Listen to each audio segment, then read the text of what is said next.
जय हिंद दोस्तों, आप सभी का सिद्धार्था सर यूट्यूब चैनल पर स्वागत है। आज का ये वीडियो महिला पर्यवेक्षक के लिए बहुत महत्वपूर्ण होने जा रहा है। पोषण से संबंधित क्लास है, तो जो न्यू है वो यहाँ से सब्सक्राइब कर दें, बेल बटन अपने दोस्तों को शेयर कर दीजिए। बहुत महत्वपूर्ण प्रश्न है, इनको आप नोट भी कर सकते हैं। चलिए शुरू करते हैं फर्स्ट प्रश्न के साथ।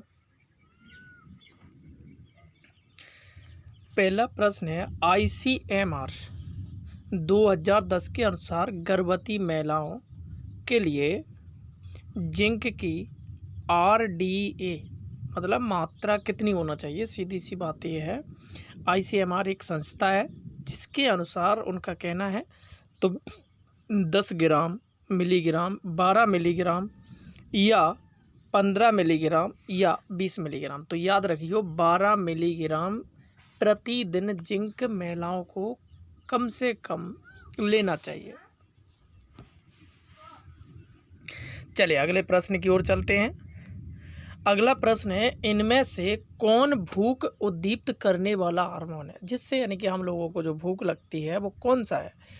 Leptin, glucagon, insulin, heparin. तो याद रखियो क्या हो जाएगा, लेप्टिन जो है ये भूख को उद्दीप्त करता है। मतलब हमारे अंदर एक है कि नहीं अब तो भूख लग रही, नहीं खाएंगे तो मरे जा रहे हैं। ये होता ना, अरे पेट में बहुत दर्द हो रहा है यार, अब तो चला नहीं जा रहा जब तक कुछ नहीं खाएंगे। चलिए प्रश्न नंबर है आपका थर्ड। 1 किलोग्राम जल के तापमान में 1 डिग्री सेल्सियस सेंटीग्रेड की वृद्धि हेतु आवश्यक ऊष्मा की मात्रा के रूप में परिभाषित किया गया है। Kilo calorie, kilogram, kilojoule, joule. तो देखो क्या कह रहा है, 1 किलोग्राम जल के तापमान में 1 डिग्री सेल्सियस सेंटीग्रेड की वृद्धि हेतु आवश्यक ऊष्मा की मात्रा के रूप में, तो क्या हो जाएगा, इसको कहेंगे किलो कैलोरी के रूप में मापते हैं। प्रश्न नंबर है आपका 4। कह रहे हैं, आहार में सम्मिलित करके रक्ताल्पता, एनीमिया, यानी कि सीधी बात जो एनीमिया है या उसे हिंदी में दोनों हिंदी वर्ड है, इंग्लिश वर्ड कह सकते हैं, हिंदी में रक्ताल्पता बोलते हैं, की रोकथाम की जा सकती है। आयरन और vitamin C, calcium, iron, phosphorus, fluoride या फ्लोराइड फास्फोरस। तो याद रखिए ये जो रोकथाम की जाती है आयरन और विटामिन सी, जैसे कि कहते हैं ना फिटकरी लगा दो, तो ये एनीमिया की जो रक्त की कमी है इससे की जाती है। जैसे डॉक्टर कहते हैं, ये कह सकते हैं कि जो आपको सीसी वगैरह पिलाने के लिए, तो उसमें क्या होती है विटामिन सी वगैरह, आयरन उसमें सेब वगैरह से मिलकर बनी होती है, या सेब खाने के लिए कहते हैं ना। चलिए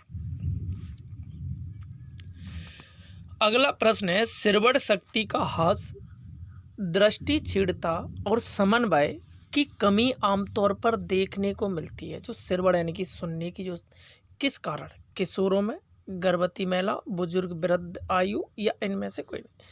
तो जो हमारे बुजुर्ग हैं उनमें क्या आगे चल के जो हड्डियां हैं इनमें कमी आने लगती है, तो ये क्या हो जाता है, बुजुर्ग लोगों में आमतौर पर ये बीमारी देखी जाती है। प्रश्न नंबर है आपका 6वां। एक समय अवधि में आधारी चयापचय के लिए प्रयुक्त ऊर्जा की मात्रा को कहते हैं। तो ये कह रहे हैं कि एक समय अवधि में आधारित चयापचय के लिए प्रयुक्त ऊर्जा की मात्रा को कहते हैं आधारित चयापचय दर, या कह सकते हैं बेसल मेटाबॉलिक रेट, या आधारी ऊर्जा बेसल एनर्जी रेट, या ऊर्जा दर एनर्जी रेट, इनमें से। तो याद रखियो आधारित चयापचय दर, बेसल मेटाबॉलिक। प्रश्न नंबर 7 है, हाइपोएल्बुमिनिया, हाइपोकैलिमिया और फैटी लिवर अधिकांश रोग से पीड़ित लोगों में देखने को मिलते हैं। क्वाशियोरकर या इलेक्ट्रोटाइल असंतुलन के कारण, या विषाणु जन यकृत शोथ, या मेरास्मस। तो याद रखियो जो इस तरीके के जो अधिकांशता होते हैं क्वाशियोरकर,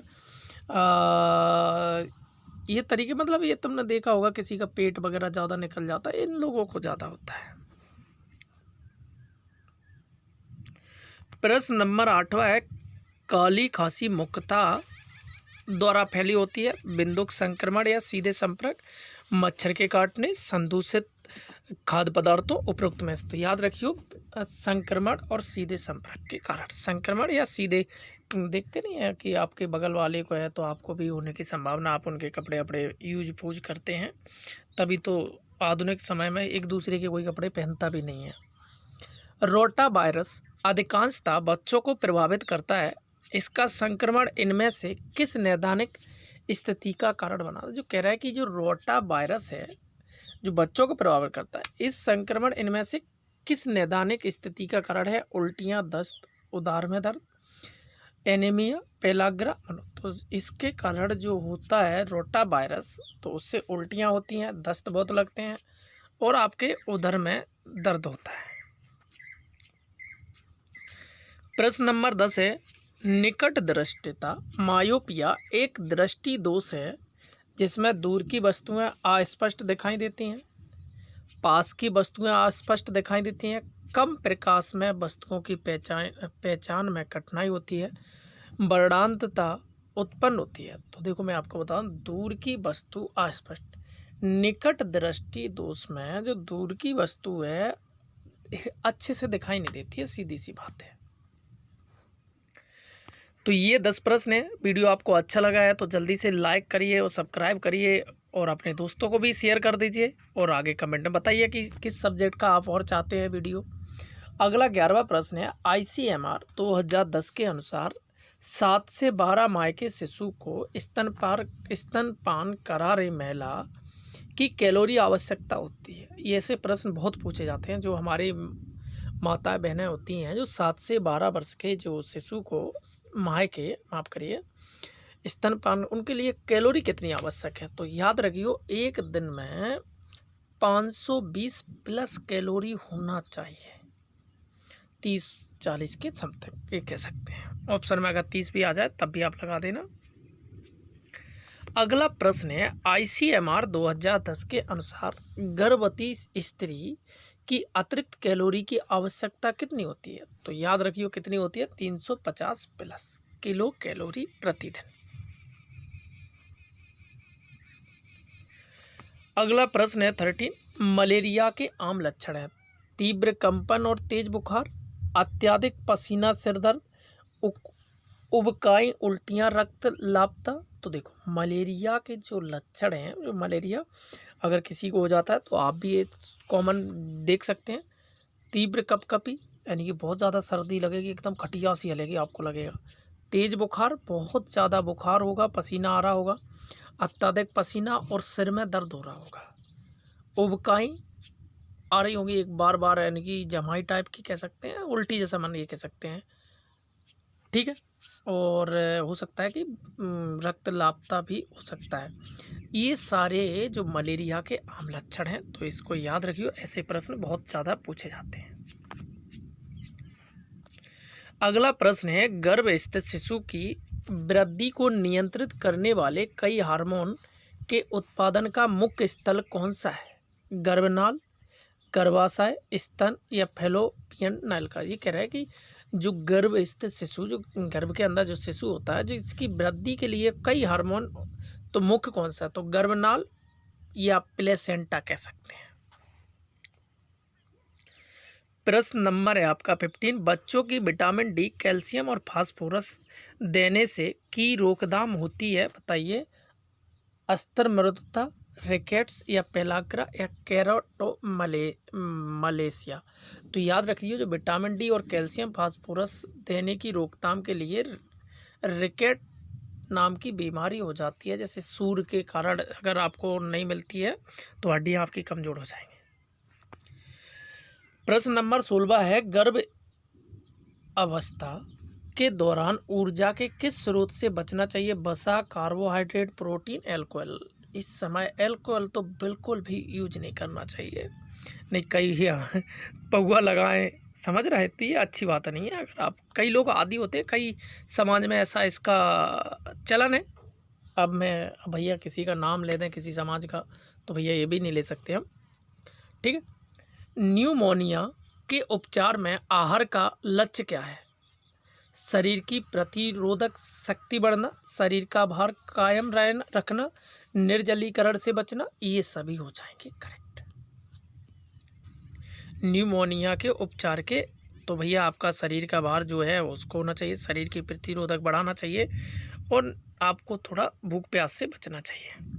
प्रश्न नंबर 18 है, गर्भावस्था प्रेरित उच्च रक्तचाप को कहते हैं एलेक्सिया, रक्तलापता या कब्ज, सीने में जलन।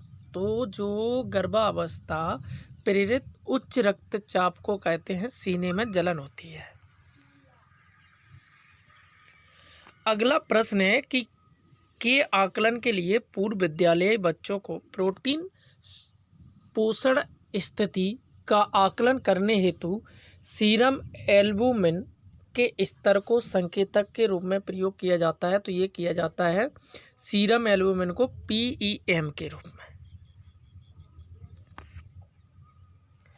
प्रश्न नंबर है 20वां, इनमें से किसे छोड़कर अन्य सभी पोषण संबंधी विकार सामान्य से अधिक पोषण संबंधित है। इनमें से कह रहे हैं कि छोड़कर अन्य सभी पोषण संबंधित विकार सामान्य से अधिक पोषण से संबंधित मोटापा, हाइपर विटामिनोसिस या फ्यूलोरस।